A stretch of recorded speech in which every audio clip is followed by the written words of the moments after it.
We'll look back at the year 2024 in review, part 2, through short clips featuring Kevin Sorbo, Miranda Devine, Donna Fiducia and Don Neuen, Sheriff David Clarke, Brigitte Gabriel, Peter Navarro, Nick Searcy, Alex Newman, and many, many more on this episode of United Patriots Uprising with Gary Benford.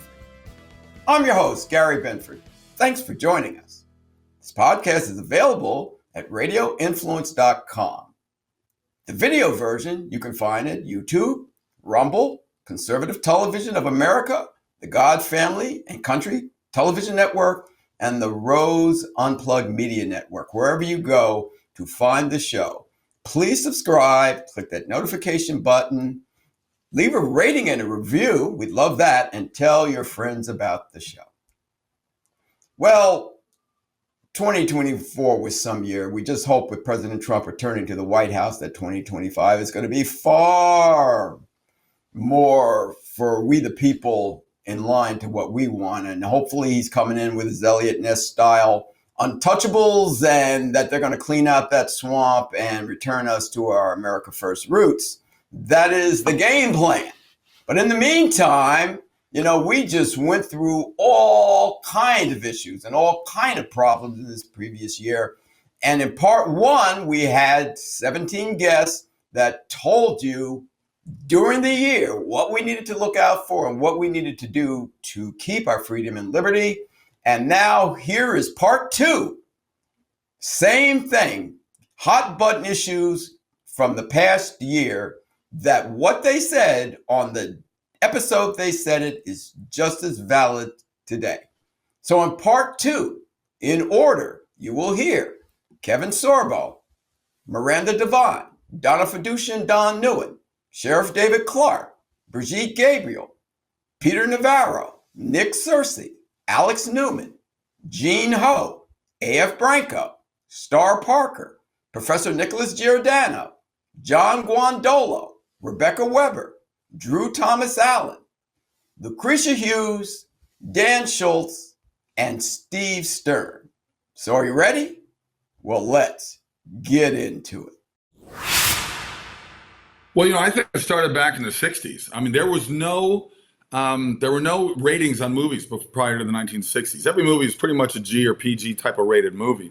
But the 60s, you talk the assassination of the Kennedys, Martin Luther King, you talk about rock and roll, really. I mean, the birth obviously was back in the 50s with Jerry Lee Lewis and Elvis, but the 60s became much more political. You had the Vietnam War, of course, you had the free love, you had the hippie movement, and they started celebrating. When I say they, Hollywood started celebrating the anti-hero. They got away from the good guy being the good guy, and they started celebrating the bad guy, and it's just gotten worse since then. And if you look at the sitcoms in the 70s, 80s, 90s, it wasn't Father Knows Best or My Three Sons or anything like that anymore. It was sitcoms that had the dads were out of shape, a little chunky, moms were babes, the teenage kids just made fun of dad, and there was this sort of attack on the family unit. It was very subtle at first, but it was certainly there. I mean, Murphy Brown sort of broke the ground with, I don't need a man in my life to be successful. And we started really getting away from families, and certainly fathers being an integral part of the family. And if you look at the Welfare Reform Act of 1964 under LBJ, that whole thing, it's amazing what they did, because in the black culture in America, they had a much lower divorce rate. Families stayed together. That act really broke up the African-American families. Now you got 80% of kids in the black communities growing up without a father, and you see this downfall of it. You see the spill of that. You see what's going on in the streets of Chicago and New York, Minneapolis, my home city, LA, and it goes on and on and on. And it's amazing to me what we've done to bring down America. And it used to be the American dream, right? Now you work hard, you become successful after 10, 15 years of working 100-hour weeks, and now you're attacked for being successful. It's weird what we're doing, and it seems to be on purpose, which is even more sad. And that starts with our government and funnels right down to our public education and universities as well. You're so right about that. Now, when you were in Hollywood before they tried to stamp you out, could you see this coming, or was it just a gradual thing, or could you see it and realize, hey, I don't like the direction this is going? And did you ever think they'd get this far? I didn't think if you said 5 years ago, I saw the craziness of what we're doing. I never thought that we'd be where we are just 5 years ago. But you know what, I moved to LA in '86, and through the late '80s, early '90s, I saw some stuff. But people, they knew where I stood as a conservative on movie sets, and we would talk. Some people would get in my face about it, like trying to, jokingly or whatever. But it's not like it is now, where it's just vile and filled with so much anger and hatred. And I look at the Democrats, the liberal party. And they need to look up the word liberal and the definition of that word, because honestly, it's about everybody's point of view is okay. We're the party of peace and togetherness. They're not. They're the party of hatred and anger and divisiveness and violence and over sexualization. I mean, it's crazy what's going on. You look at COVID. I mean, if you remember in the '60s, the whole idea was don't trust the man. The government was the man. The liberals are the first people to jump out during the COVID era and say, take the shots, you're going to kill grandmother, wear the mask. Everything the government said, they all of a sudden were bowing down to. It's amazing how much control now the government has, because we live in an era now where the government wants total control of our lives from cradle to grave. It's really to expose the malign forces that propped up the big guy. Now, the big guy is Joe Biden. Joe Biden was called the big guy by Hunter Biden's former business partners because they were, in the words of Tony Bobolinsky, one of Hunter's former business partners, who's a terrific patriot, former naval nuclear submarine instructor. He came out as a whistleblower against the Biden family, and he says that the Biden family was paranoid. He was told that Joe Biden's role in the influence peddling scheme would come out. So they had to refer to him using code words, and the big guy was their name for Joe Biden. And in one of the emails between Hunter Biden and his business partners, they talk about reserving 10% of one Chinese deal for the big guy, being Joe Biden. The first book and the second book goes into more detail because once the Republicans took control of the House after the 2022 midterms, and the Oversight Committee managed to have subpoena power, the Republicans, to look into some of these bank reports. They could follow the money trail, and they could see, how much was getting paid to the many members of the Biden family and Hunter's business partners. And some of that money they traced to Joe Biden. But Joe Biden, and I can't disagree with this, Joe Biden's lawyers and the White House said, no, that was just Joe Biden's brother, Jim Biden, repaying money that Joe Biden had very kindly and generously lent to his brother when he was in dire financial need.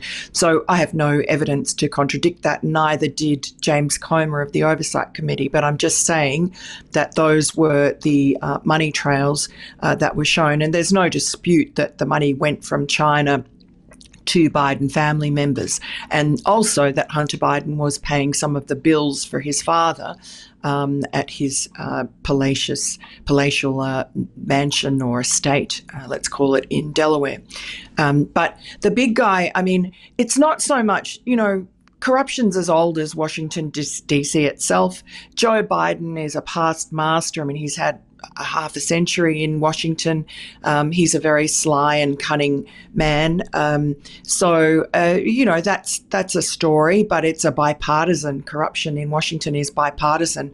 What I was more interested in and thought was much more sinister was the people behind him who were, he was their puppet, and he was their willing puppet because he didn't really have many thoughts of his own when he came into Congress, when he won his first election at the age of 29 and became an extremely powerful senator, despite not having many skills or the intellect to back it up. But he was for a decade either the chairman or the ranking member of the House Foreign Relations Committee, also the Judiciary Committee in another part of his career. But that was the nexus between the intelligence community and Congress. And so he was deeply enmeshed with the intelligence community. And look, I think he was their perfect puppet because he had these political abilities that would allow him to rise far, but he was amoral and really just, kind of a grifter. So as long as he was allowed to have his little side deals for himself and his family, he would go along with whatever they wanted. He was the biggest warmonger there. He, at one point was advocating that NATO bomb Yugoslavia.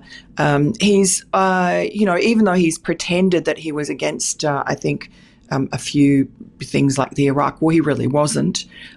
He just did the bidding of those malign people who were the shadowy, the deep state, the blob, whatever you call them. He was their puppet. And so they were sort of wanting to find a new puppet, and that was Kamala Harris. And so she very quickly started speaking their language.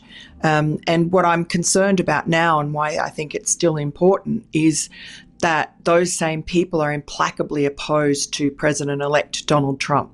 So while he managed to win the election with a powerful mandate from the American people, I mean, it was an overwhelming victory, coast to coast, 11% swing towards Trump in New York, deep blue New York. The same, across in all sorts of Democrat strongholds, Joe Biden and Kamala Harris were on the nose, and Donald Trump marched in and won the hearts and minds of people who were Democrats. So that's a great threat to the deep state. I think they'll just bide their time, and I'm sure they already have their feelers out, and they're pushing on weaknesses in Trump and the people around him. They will do whatever it takes to keep their power and to keep the wars going. I mean, I think the military-industrial complex that Eisenhower warned us against is very much behind the antipathy to Donald Trump. He wants to stop wars, and they want to continue them. Where we have been focusing lately on is the whole January 6th situation. Okay, wrap it down. Tell people, because the last time we were together in Greenville a couple years ago, we had people talking about J6. That's when you unveiled the national anthem that I have played on this show. And we learned and heard firsthand and saw a video of what really went down that America still doesn't know about. My question to you, are you shocked that the powers that be have been able to keep this under wrap this long? Yeah, actually. And you saw 2,000 mules at that convention as well, which was huge. And that's just but it's so movie. Yeah. It's so bizarre. Like 2,000 mules works there, but it doesn't work. The technology.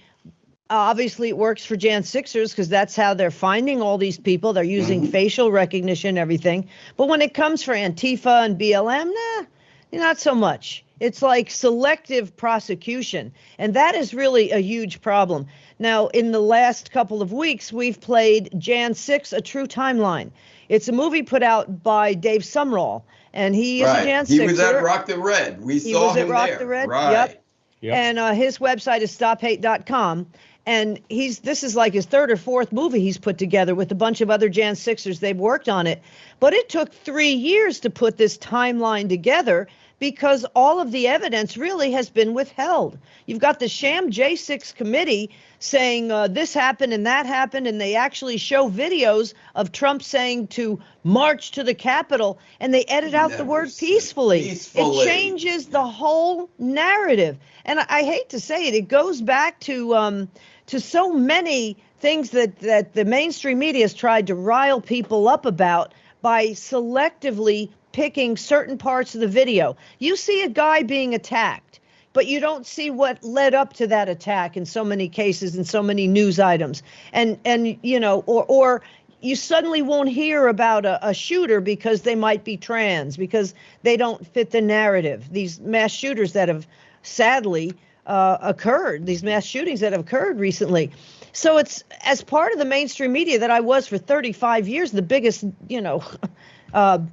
place in the world practically for media, which was New York City, I saw this degradation. I can talk.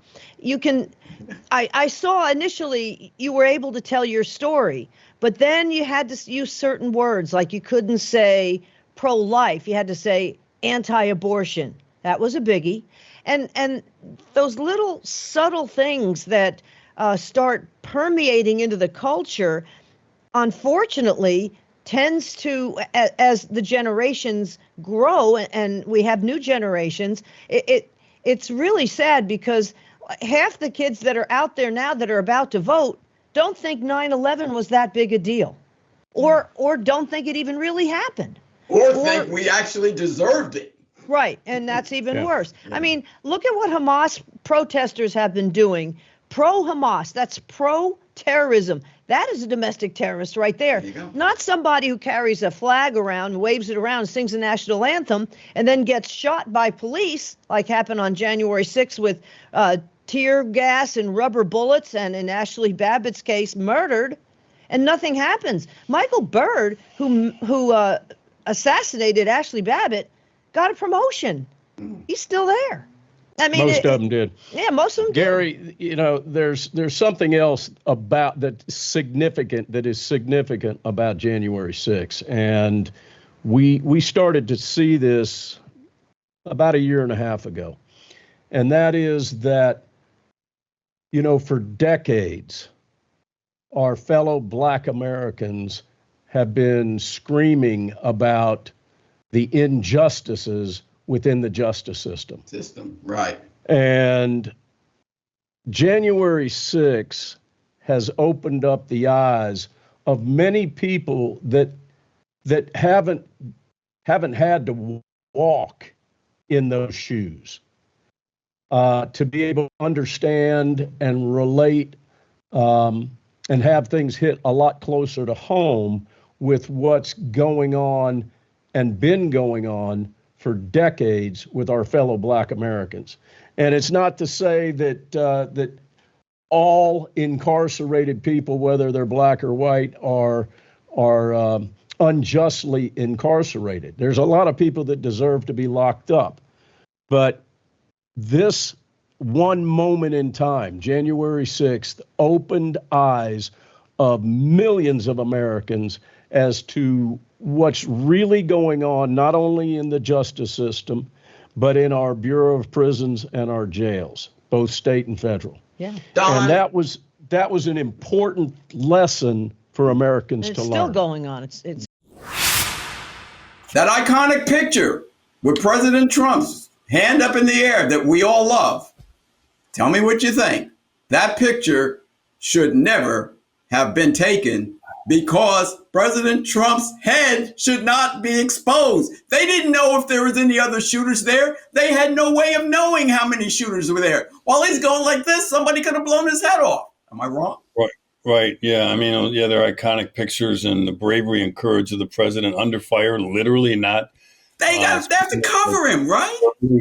But the procedure should have been, you know, they call it the huddle. The agents, they form like a huddle, like a football huddle, around the protectee. That's what they call him, the protectee.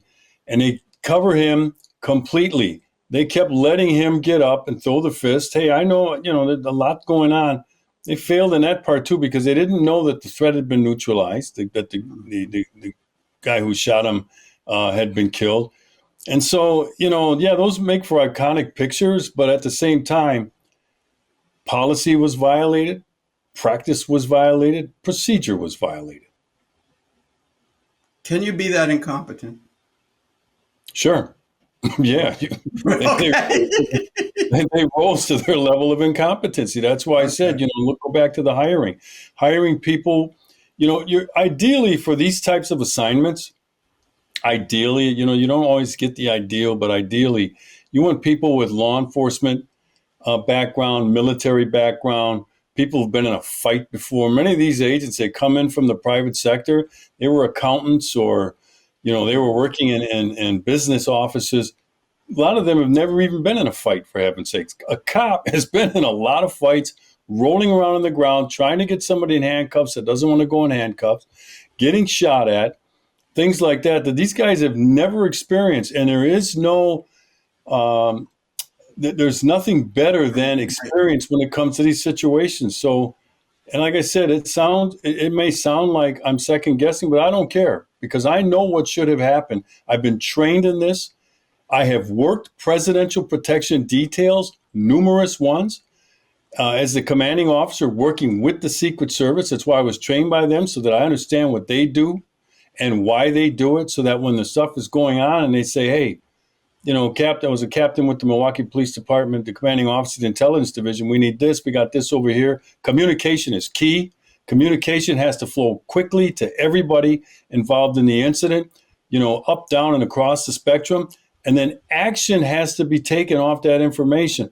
None of that happened. I'm not going to sit back here now and go, well, yeah, and kick the dirt and, they did the best they could. No, they failed. And yeah, people are saying it now. And Cheadle, Director Cheadle said it now. It's too late now.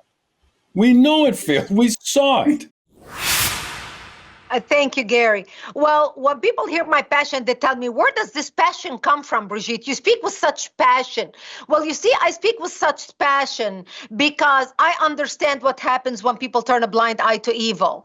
I was born and raised in Lebanon, which used to be the only majority Christian country in the Middle East. We were open-minded, we were fair, we were tolerant, we were multicultural. We prided ourselves on our multiculturalism. We had open borders. We welcomed everyone into our country because we wanted to share with them the westernization which we had created in the heart of the Middle East. Lebanon is a republic exactly like the United States of America, but we refused to read the writing on the wall, and we imported people into our country who did not share our values. And when they would say, we hate you, we want to change your country, we did not believe them because we thought, oh, they don't mean it. It's just few crazy people mouthing off.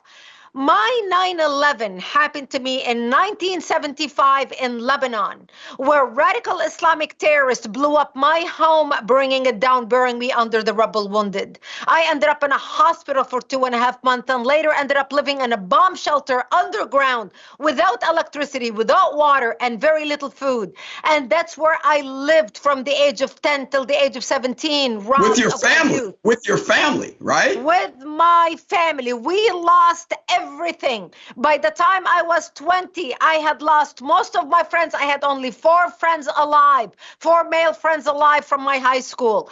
I understand what happens when you turn a blind eye to evil. I ended up moving to Israel, meeting an American war correspondent, getting married, and that's how I ended up in America by marriage. And I thought when I came to America, I left all the crazies behind. 9/11, 2001 made me realize that the crazies I thought I left behind are now in the United States. And that's what started my activism. Today, when I look at Lebanon, Lebanon is a country completely controlled by a terrorist organization called Hezbollah. People are starving. The government is so corrupt, they stole the money of all the people. There are no rich or poor in Lebanon. Everybody is the same because the government and the central bank stole people's money. So people's life savings are gone. Everybody who is a janitor or whether you're a CEO of a company, you're all starving for bread. I saw how a country can turn from Paris of the Middle East, a republic just like the United States of America, to today a hellhole of a country controlled by terrorists where people are starving, where people have lost their dignity, where fascism, socialism, they are worse than Venezuela. I understand what happens when people turn a blind eye to evil. My past is America's future unless America wakes up today. That's why I speak with such passion. I crossed oceans to come to America. Where else am I going to go? Where else are we going to flee? The millions of us who come to this country who cross oceans because we escaped tyranny. We escaped the hellhole countries we were born into. We come to America for opportunity. We come to America for freedom. We come to America for equality. We come to America for justice. We come for America for its ethics, its honesty, its integrity, its treatment of its people. people. And America today is turning into a country where the criminals are glorified, where law enforcement is vilified, where our heroes are basically spit upon, where our corrupt leaders and rap artists are glorified. We are importing people who hate America, who despise America, and we are giving them benefits, taking it away from our children with our tax dollars to criminals who are crossing the country to come here. This is why I speak with such passion, and that's why I started my organization, actforamerica.org. And I encourage everybody watching me right now, if my message resonates with you, go to actforamerica.org right now and sign up to join us. I named the organization Act for America. Not think about America, not hope for America, not pray for America, not wish for America, but act for America. Because you can hope and think and pray and wish, but without taking action, nothing happens. That was my worst day in prison. I spent 120 days there, and that one was just by far the worst. I was in a room, I don't know, 50 by 50 foot room that had the computers and a TV bank and a ping pong table and all sorts of stuff, inmate stuff in there. I was actually working on my speech, and I looked up and I saw the venue before the shots were fired, and I'm looking there and I'm going, that doesn't look right. So it looks like a little bandbox, if you know that term, because I've been to so many rallies, I'm seeing like trees, big stand of trees in the background, thinking snipers. Then they pan around, very small area, and then they got rooftops. I'm thinking, this isn't good. Don't love this one at all. And then I went back to work, right? Next time I look up is when things start to get way too interesting. I see the shot that I mean, good God, God was watching over that man when that shot was fired. Amen. Because if you tried to replicate that, you could take 1,000 shots and not be able to do that shot without doing more damage or missing completely. Okay? And I knew he was hit. He bounced right up, fight. But I'm thinking to myself, they need taller Secret Service agents, because they should have blown his head off. Yeah. That's an iconic photo. I mean, who knows if there was a second shooter, he'd be dead. So, right. And I look at what the Secret Service did, and you got to wonder whether the hesitation in responding to that threat had anything to do with just letting it happen. I mean, you have to ask that question. Absolutely. Because these are highly trained individuals. And for them to have an active threat 15 to 20 minutes in advance of them even taking the stage, when the first rule is clear the rooftops and the second rule is don't let him on stage if there's an active threat. And then you see the sniper with one shot who actually got the guy. He's in a video, he kind of looks up, looks back down, and then the shooter gets off 8 shots before that guy takes him out. It just doesn't ring true. I mean, I think every one of those Secret Service agents needs to be put under a lie detector test and ask some tough questions to figure out what their mindset was. And, I am with you. If they're incompetent, they should be fired. And if there's something worse than that, well, that's a whole nother can of worms. Yeah. Oh, yeah. Well, the War on Truth came about. In one of the interviews, we interviewed my personal favorite pastor, Rob McCoy. And he was talking about how this is really not necessarily just a war on Christianity. It's a war on truth. The left wants to control what the truth is. And so that's what you see. That's what we reveal in the War on Truth, is like how much the lies have been used to advance a political narrative, that these people have been jailed, imprisoned, called domestic terrorists, most of the people that we profile in the movie are January 6th defendants that have never been arrested for anything before in their lives. And suddenly they are classified as these domestic terrorists that are too dangerous to even be let out on bail. And that is a narrative that's advanced by the left, because the only way they win is by demonizing their opposition. It's like what we talked about with calling Trump Hitler and everything.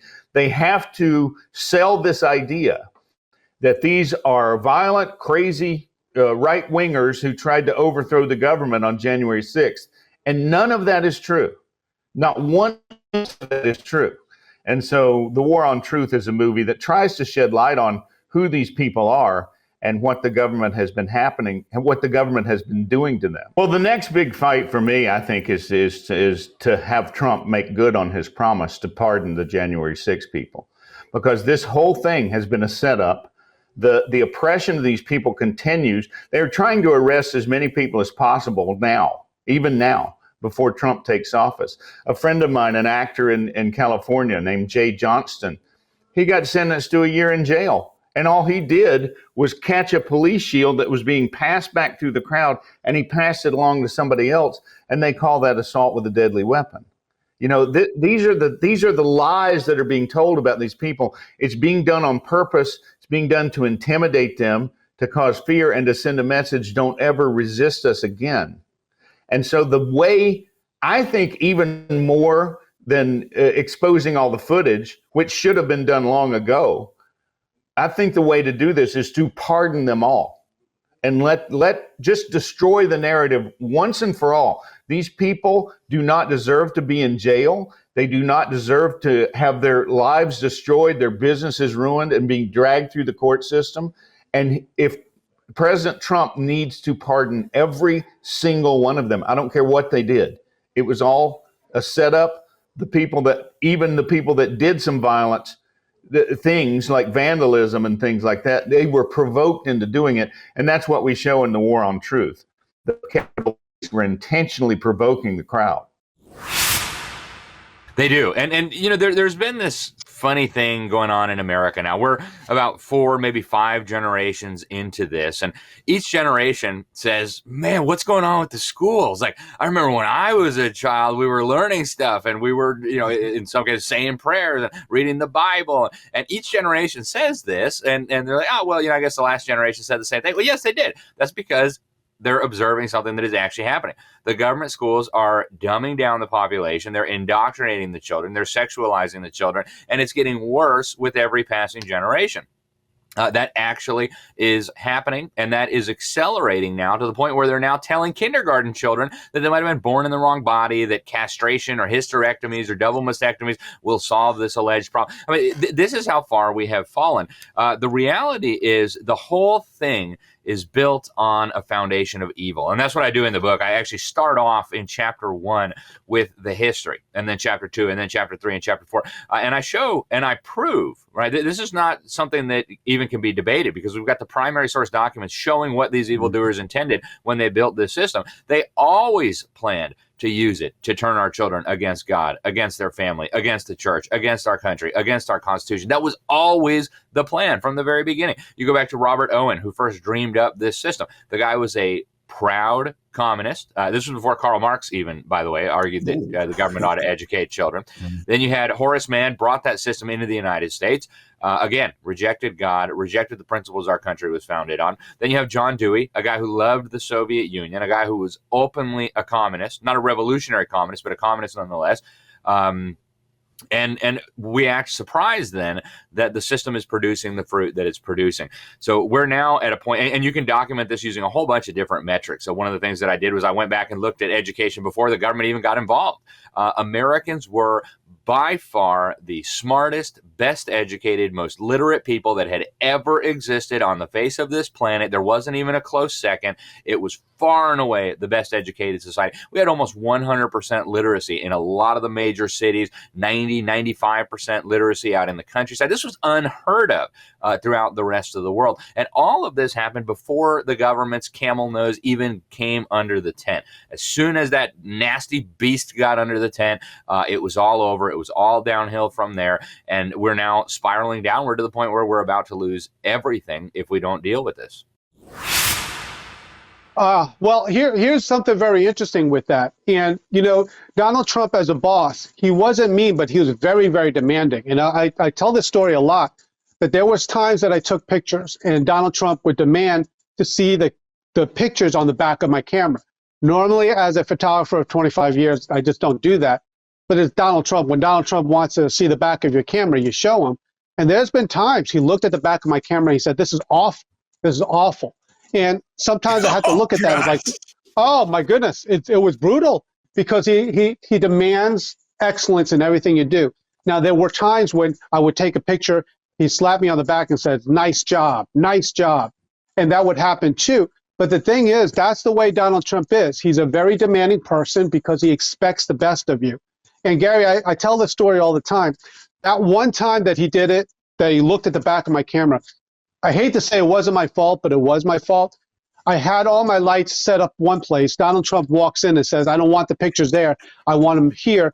And I had to fix the lights really quick. And I'll be honest, it wasn't great. The lights were wonky or whatever. And then I had to explain to him, "Listen, Mr. President," or at least at the time, "Mr. Trump, I'm going to fix this later on because I could do some on the back end, change the colors." And he said he understood that. But Donald Trump is a demanding boss, and that's what we want in America. We want someone that gets things done.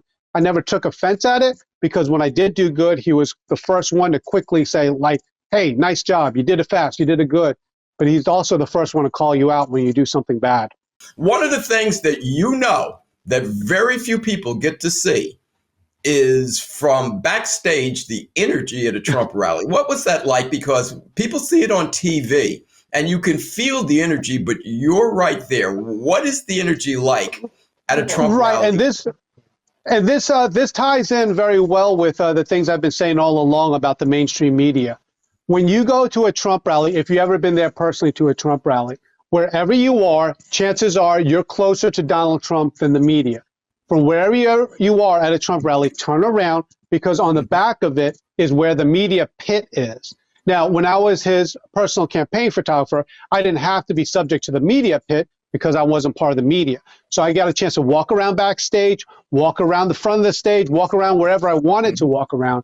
But the media was relegated to the media pit. So the reason why, in part, Donald Trump does his rallies is so he can talk directly to the American people. So the same Donald Trump that you see at the rallies, his energy level, his love for America, is the same Donald Trump you see behind the scenes. Now, what the difference is mainstream media want to present Donald Trump as being a bad person. But you know Donald Trump more than the mainstream media does, because you are closer in proximity to Donald Trump than the media. If you could think about that, makes sense. The media had to be paraded by chaperone to the media center, and then paraded by chaperone out. So all I'm saying is this: the Donald Trump that you know and the people see on the rallies and TV, that's our Donald Trump. It's just that he's different when he's with the media. He doesn't really like the mainstream media too much. But the three most important things, I have to say, the media is very troubling. MSNBC, CNN, all of them now. I mean, CBS used to be a little better. ABC was, iffy, and it was just CNN and MSNBC. But they're all, and media bias has always been a pet peeve of mine.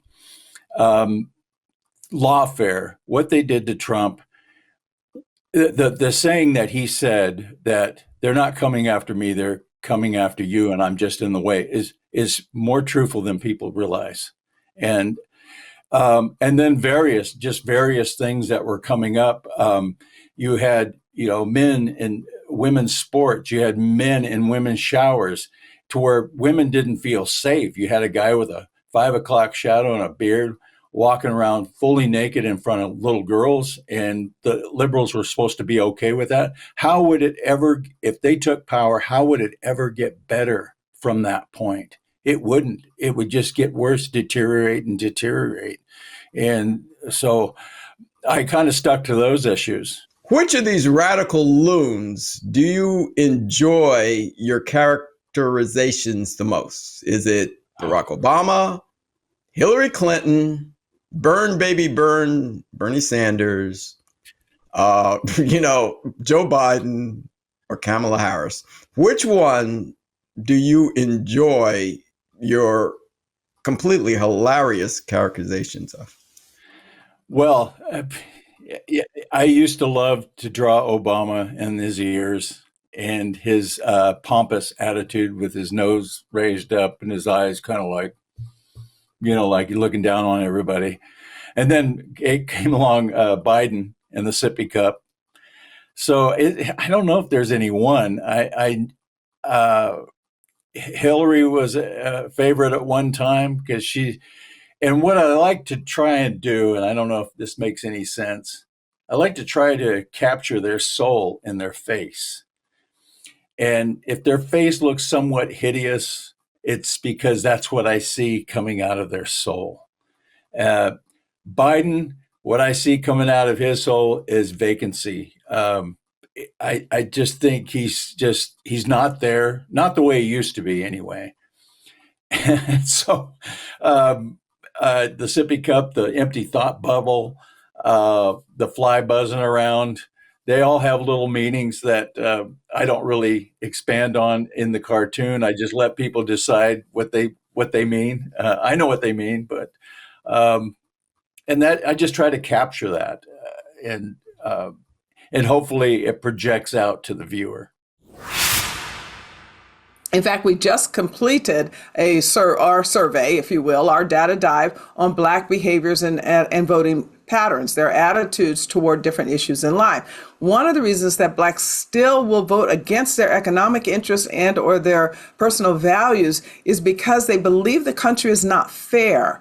It's really fascinating to get into, and perhaps we should do a lot more study and a lot more conversation in town halls on why there's this insistence that life is not fair in America. Could it be maybe because for the last 60 years, that's the message that Democrats have sold, that racism's still alive and thriving, and therefore you should always be afraid that somebody can stop your opportunities? The Republicans for years didn't have an answer for this and didn't even challenge that premise. So now it's metastasized. It's deep into Black community that the country is not fair, that it will not, that if the opportunity is standing in front of them, that someone else will get that opportunity unless there's a big hand of government.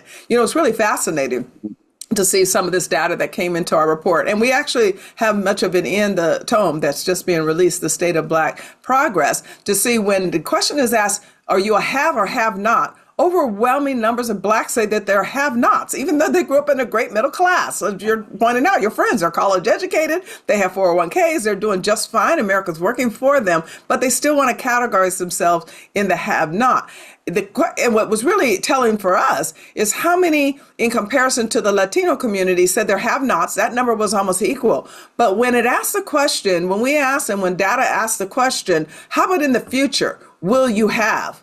The record numbers of Blacks that say no, it's just telling. It's fascinating. There's just something in our psyche that has embedded that the country is just stacked against our reality. And I say our reality because most African Americans are in the middle class or higher. Under the tax policy, you brought up Donald Trump. When he signed into law the tax bill in 2017, by 2019, we saw more Black people making over $75,000 a year than make under $25,000 a year. His policies were very successful when you deregulate and you bring down taxes, but yet you will still hear, as you're saying, your friends tell you that it ain't working for us. And it's rooted in a lie. And what we need are more to say life does work for us and stop pretending that the few that are successful are against the reality.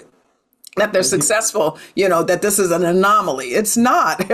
We know that it's not. We can go anywhere and see middle class and upper middle class African American. You can just get on an airplane now and see 5'7" sitting in the first class. I do. I mean, listen, this has been a slow motion train wreck over decades, but over the last several years, there have been professors, including myself, that have been warning, the diversity, equity, inclusion narratives that are being pushed on students is leading to anti-Americanism, anti-Western civilization. And we're now seeing that come to fruition. But as far as the current protests, the pro-Hamas protests, because that's what I classify them as, these are anything but organic. And, you know, college students are supposed to be broke. They don't have money. And yet we're seeing laser printed signs that are very expensive. We're seeing the same types of tents all over the place. And we're talking about campuses that are spread apart by thousands of miles, yet they all get to go to the same tent manufacturer. So these are not organic protests that have just sprouted up. This is an organized, coordinated movement that's going on in the United States. And it's not new. It's taken a different form. You know, we could go to the Black Lives Matter riots of 2020, the Summer of Love, the fiery but peaceful protests, where you see something similar, right? You see the similar signs, the similar narratives, the similar rhetoric. But it shows you that what the academic world has wrought for the United States, that we have an entire generation of students, and obviously not all of them. The majority of students are not participating in these protests, but you have enough of a number where they have been indoctrinated to despise the nation that they come from, right? I mean, they're sitting there, they're screaming, death to America, death to Israel, October 7th, 12,000 more times. They say America is a racist and evil country. And yet at the same time, they're praising and uplifting Hamas, a terrorist organization, an organization that's guilty of slaughtering thousands of people, an organization that has purged Christians from its land. And, you know, you're talking about one of the most intolerant ideologies that exist, that these idiots are saying is more just than the United States, because the United States is a country of injustice. It shows you that these students are not educated. They have no business being in college, but at the same time, they're not necessarily to blame because they went through a failed education system from K through 12. Now they get into college, and there are some professors that actually agree with the students' narratives that will help them craft their narratives and have the same anti-American sentiment that many of these people have. So it's a complete disaster, and we have to get a handle on it, because I don't know a single nation that could survive when you have a decent percentage of the population that despises where they come from in the nation that they're one day going to lead, and then the rest of the population that doesn't really know anything about America. That's a great question. And I want to take a moment to really walk through this with your audience. The reason is 90% of this war is not being fought in the violent realm. It's being fought in the nonviolent realm. It's people that are dressed like you and me in suits and ties, and they walk down the halls of House representatives or in the Senate office buildings, or they work on the national security staffs, or they are key HR people at the defense in the defense industry, or they work at the White House staff, or they, fill their chief of staff for the Assistant Secretary of Defense for Special Operations, who was an Iranian agent until recently when she was booted out. I mean, these are the kinds of this is the kind of level of penetration that there is. But this is an information war first and foremost. And the way that this enemy does what they do, first of all, today they control the narratives.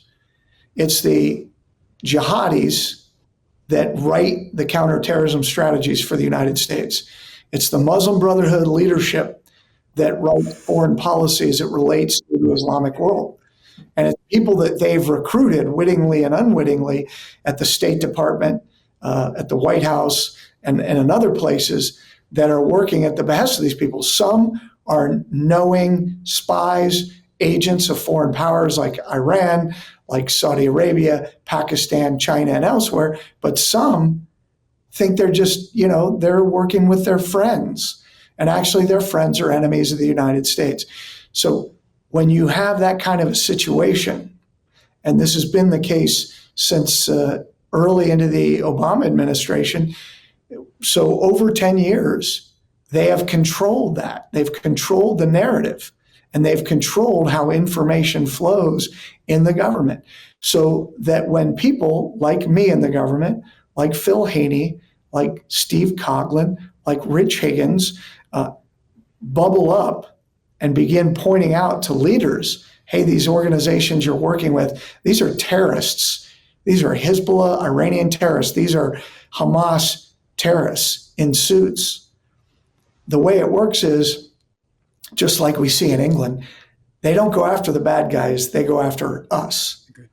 And once you, as a general in the Army, Marine Corps, as an admiral in the Navy, whatever, as a Secretary of Defense, as a National Security Advisor, as a Chairman of the Senate Intelligence Committee, Chairman of the House Intelligence Committee, once they befriend you and you begin building this relationship and making decisions, and in the case of some of these people, like general officers, you begin building training programs that the bad guys actually conduct, and you make policy either on the civilian or the military side. And you now go a year or two down the road, and a major in your unit pops up and says, hey, by the way, that guy's a terrorist in a suit, and here's all the evidence. You, as again, pick one of those people, a general or whoever, you have to either admit that you were duped and change all these policies, retrain all your people, recognize some of your people are dead because you let the enemy train them, by the way, or option B, you tell that person, shut up, or, you're going to wake up tomorrow in, a radar tower in Adak, Alaska. And 99 times out of 100, usually 100 out of 100, it's option B. And this is where we are today.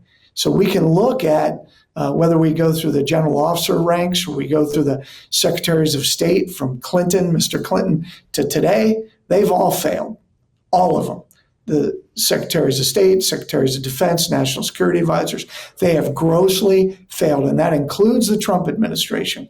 And so, although I will give it, Mr. Trump's the only one who said, while the others, Mr. Bush, Mr. Clinton, Mr. Biden, they all have said, Islam's awesome, it's wonderful, true Islam's peaceful, which is completely incorrect. That's a lie. Mr. Trump said, hey, I think Islam hates us, but we should find out why.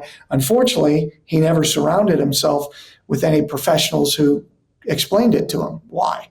And so the same network that existed in 1990, the jihadi network that has supported 100% of the jihadi attacks in America prior to and since 9/11 and including 9/11, is still intact today, and it's much stronger. It's much wealthier. It's expanded significantly, and here we are.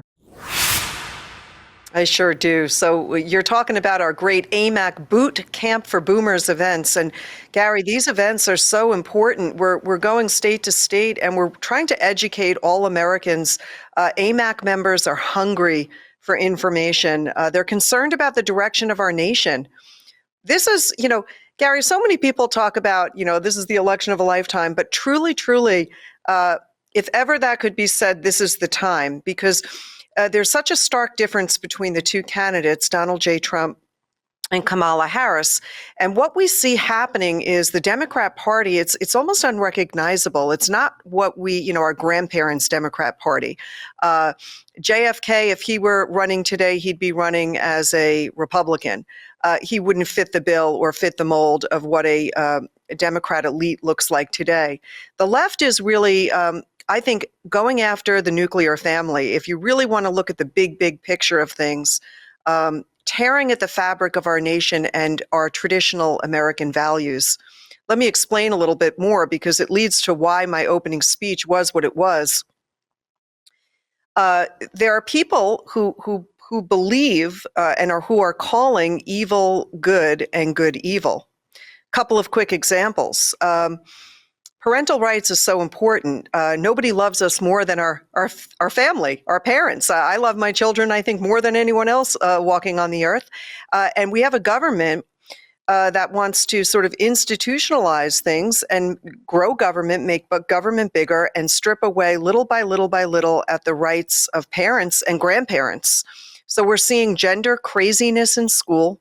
We're seeing a celebration around abortion, even extreme abortion, whether it's in the 7th, 8th, or 9th month. We're hearing people calling, saying that it's compassionate to let evil dangerous criminals across our border.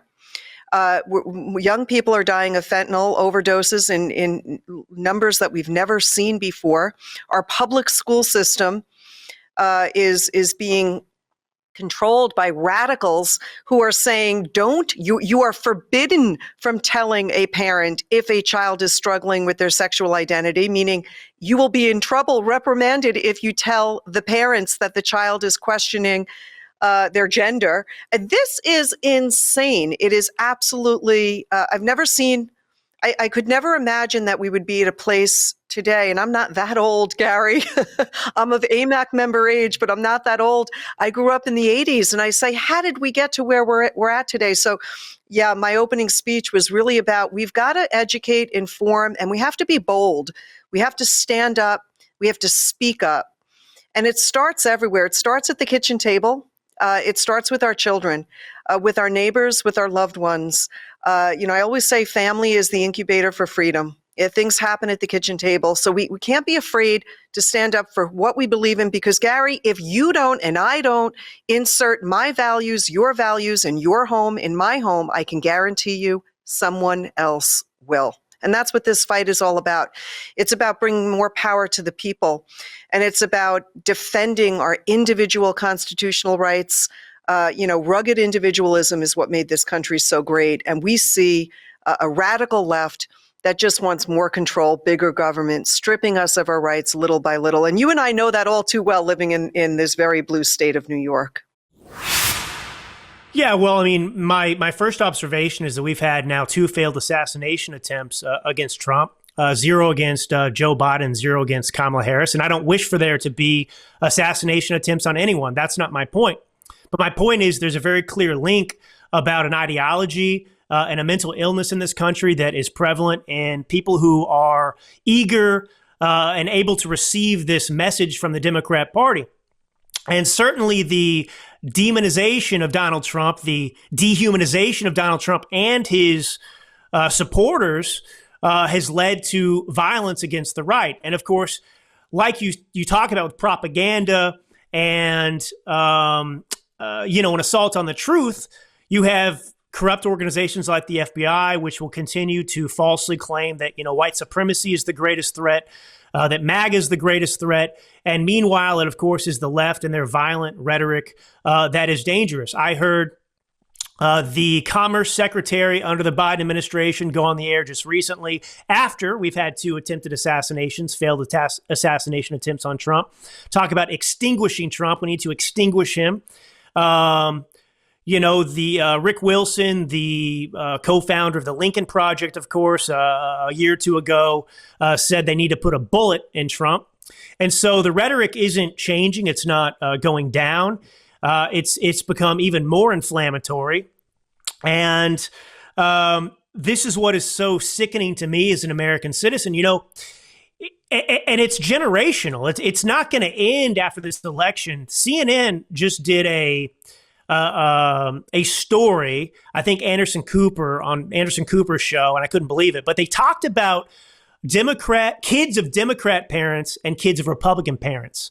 And the Democrat kids were like, it was overwhelming. Basically, the Democrat kids pretty much unanimously were saying that they wouldn't even go to a Trump supporter's house because, their parents had basically taught them this, how dangerous Trump was. And Republican kids, though, could care less. They said they didn't care about race or ethnicity. But this is the danger of the philosophy. People don't understand that the Democrat ideology is so sordid and corrupt. And it's not unique to the United States of America per se. I mean, the Democrat Party is here, but it has existed elsewhere in the past.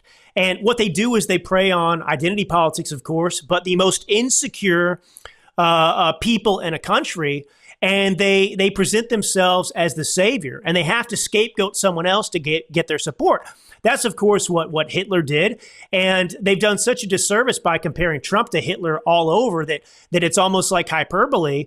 But, whether it's Nazi Germany or Stalin or Lenin in Russia and the USSR, or, you could go back to Roman emperors. I mean, or Great Britain with kings. I mean, that's what we're talking about here in the United States of America. It is the abandonment of the American experiment. And what is unique about this country is our Constitution that says we the people are master and those in government are servant. Now, every society, civilization, empire before the United States of America believed the opposite, that their rights came from the king, they came from the emperor, they came from government. And we said, no. What does the Democrat Party claim? They claim that our rights come from them as well, so they can take them away. So we're just come full circle now. The United States of America is blessed beyond measure because of the brilliance of our founding fathers and, frankly, Christianity that was being preached at the pulpits. And all of that's under attack. I got saved when I was 25 years old because I got tired of going to funerals. 18 young black men funeral in less than 2 years. Sometimes they take a toll, especially when you're a mom. You thought you wanted that thuggish life and you didn't. So the last funeral, I decided to give my life over. There wasn't a or a beam of light, but I do know my life changed. So I was disenfranchised with the Democratic Party because I lived in Prince Hall Avenue in Spartanburg, South Carolina, which it ain't too far from Highland. And you know anything about these areas, drugs are slang. You don't want to raise your kids there. It's the hood. It's the projects. So I got tired of ducking during a drive-by shooting. So I decided to get married. I just left politics alone. And then here come this cool cat on the scene that actually kind of looked like me, talked like me, got the dialect like me. He would drop my panties with, ooh, hope and change. I fell into that game. Knowing what my grandparents taught me, my fathers taught me, I should have sat back, paid attention. But that bullying and coercing you got from the black community is you're going to represent this black man and you're going to vote for him because you're black and you're a Democrat. Well, I knew enough about politics and history to know that I needed to sit back. So when he got inaugurated that day with Roberts holding the Bible and he stuttered over his oath of office, everything in me, a warning bell went off. I said, okay, he just nervous. Everybody, we got a party going on. We got the first black president. Y'all hush up. Let's make sure we do this the right way. So they took him, Roberts, behind closed doors. Big hoopla blah, and my family, all my family there. We had a cookout. We had that party. Then the next couple, the whole first week, what is he doing? No, that ain't. Anybody else seeing this? Winston Church. Isn't that for race relations between us and England? Why are you sending that back? Wait a minute. There's a black university professor, and now with some cops, you want to have a beer gate. Wait a minute. The cops are getting shot at all around the place, and you're not standing up for the cops nor the military. Who are you, dude? Wait a minute. What are you doing everything for Rainbow Bright and her clique of clan of people, and you ain't gonna do nothing for the black folks? Oh, I'm black. I'm supposed to hate the whiteys now. Did you just call them whiteys? You hate white people, but your mama white. Okay, I'm gonna have to sit back and start listening to Rush Limbaugh and Neil Boortz because something just didn't smell right. And thank God, within that time of him being president, I saw something I never saw before in my life, but I read it in the Bible. When Peter denied Jesus 3 times before the cock crowed. What did the Democratic plantation and all of their followers do right there at the DNC and worldwide TV? Only question asked, do you want God to represent your platform? Boo! Dude, did they say boo to God on their platform? In Charlotte. Do you want God on your platform? The boos got louder. I said, whoa, heck no, I can't. Then he asked one more time. And the boos was so overwhelming, that was the breaking point of where the Democratic Party no longer faked the funk that they respect Jesus and worshiped him or had them in their platform. They completely went to the dark side, and satanic, everything satanic started outflowing out of the Democratic Party. I actually had a black man while I was on a debate stage. This is why I won't debate no more, because I actually slapped the paper out of the host, out of the host's hand when he told me to hush up. I looked at him and slapped that paper away, looked at that old black man, and I said, sir, you're not allowed to call me a man or sir. I said, I could call you something worse. Because my fathers raised me to have respect for my seniors, and you're older than me. My men folks, you're a man, and my soldiers. So if I can call you sir, I can't call you a man, I can't call you a veteran, I'll call you a boop. And then he gonna walk up to me afterwards, try to shake my hand while not even acknowledging my white husband that was standing right beside me. So if you don't acknowledge the head of my life and the head of my house, I don't acknowledge you. So that's why I won't deal with a Democrat at all. You gonna bust hell wide open. There's nothing you can ever say to me that makes me think you or your party have morals and values when there's no morals and values in your party or your platform at all. And I drop mic and walk away. Well, we haven't made very much progress. We made a little bit of progress in some places, but the bottom line is this. There's 400,000 or so precinct committeeman positions that are volunteer positions that have voting rights in the apparatus in the Republican Party. There's about 400,000 of them. 2 years ago, about 200,000 or more were vacant. Verifiable. Since that time, about 200,000 still are vacant, which means that going into the most important election in our lifetime, like we always do, we're going in with a party that's at half strength. So if you want to have warm bodies, making telephone calls, dropping literature off at doors, steps of voters who need to be reminded to go vote, we only have half the people that we could have. And also with respect to the makeup of the RNC, it's the precinct committeemen and only the precinct committeemen who elect RNC members. So we've made a little bit of progress because in some states, there's now a majority of America Firsters in the precinct committeeman ranks, but not a super strong majority. We need a super strong majority, and we would have it if we could fill up the 200,000 vacant precinct committeeman slots with volunteer America Firsters who support Donald Trump. In other words, Trumplify the party apparatus so that when it comes time to elect the state chairs who serve on the RNC and the national committeemen and the national committee women, that's happening right now at the state presidential nominating conventions by state convention delegates. They're the people who elect the national committeeman and the national committee woman. Who elects the delegates? Precinct committeemen, by and large.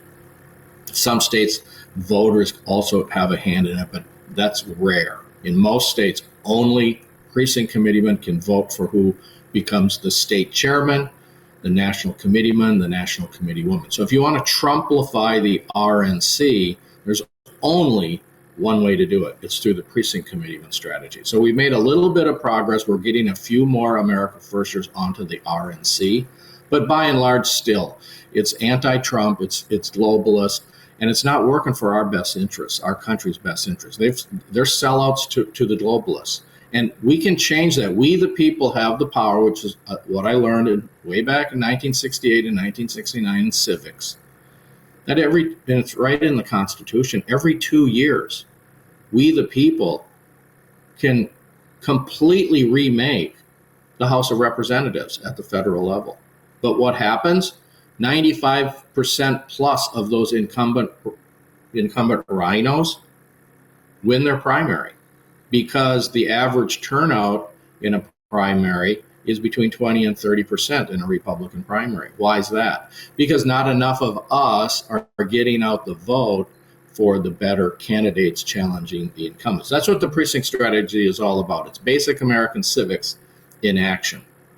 And it's in my book. It's at my website, precinctstrategy.com. I do a daily podcast now. I try to make them short and educational. But we're not making much progress, and I'm not optimistic about the future. It's because the people see what's happening now, and they see the prices. You go to the food stores, you go to a food store today, you pay twice as much for eggs, twice as much for milk. I mean, and insurance, people can't even get insurance in some places. Your medical is up. Everything that you do is up. You're paying $2,000 to $4,000 a year more, and you're not getting more money. So sure, the people that have the money, that's one thing. But when credit card debt is the highest it's ever been and people can't pay their credit card, they're losing their cars, they're losing their house. And you don't see it because the Democrats are masquerading this with phony numbers and phony stuff. So I'm worried. I am really worried. And if the people don't listen, they deserve it. Because I don't blame the Democrats for what's happening. I blame the Republicans. Because if they're not going to get up, we do see younger people moving to our side. We see Hispanics moving to our side. We see other minorities moving to our side because they realize what's happening. The question is, can we stop the FBI, the CIA, the Justice Department, the presidency, the Senate, you know what I mean, from stopping us with what happened? Because they're putting Bannon in jail. They want to put Trump in jail. They want to put everybody that works for him, all the J6ers who did nothing. All these things are happening. And every day you see this happening. So this is Venezuela, Cuba, and we never thought it would happen. So we better wake up, because if we don't wake up, you are going to be unpleasantly surprised, not pleasantly surprised. And, you know, you have your flag upside down, and that's because we are in trouble. So, like I said, action, action, action. Let's get the people off their butts. And all we can do is try. You know, you can't make people do anything unless they see it. And, you know, when Giuliani won the mayor in New York, the third time, that was when crime was up so high that they just got him in. Well, that's what's happening now. The people have to see, and they got to watch podcasts like yours and TV shows, and all word of mouth from all our people that are getting it, and that's the only thing that we can do. So I hope people are listening. And again, thank you so much for having me, and we love you. I thought those were some powerful clips. That's why I picked them. And what they had to say back then in the year 2024 is just as valid now, because President Trump into the White House, it's not the end, people. It's just the beginning, because all the forces, all the swamp creatures, they're still there. And as you can see, they're not going away. They're going to have to be put out to pasture. So keep up the good fight, and don't let them grind you down. And I thank all the guests who came on in 2024 for gracing this podcast, and look forward to those who will do so in 2025. This podcast is available at radioinfluence.com or wherever you get your favorite podcasts. The video version you can find at YouTube, Rumble, Conservative Television of America, the God Family and Country Television Network, and the Rose Unplugged Media Network. Wherever you go to find the broadcast, click the notification button. Please subscribe and leave us a rating and review. Love to hear what you think about the show. And please tell your friends. Well, that's it for now, everyone. So once again, wishing you a happy new year. And until the next time, this is your host, Gary Binford, saying God bless you, God bless your families, and God bless America.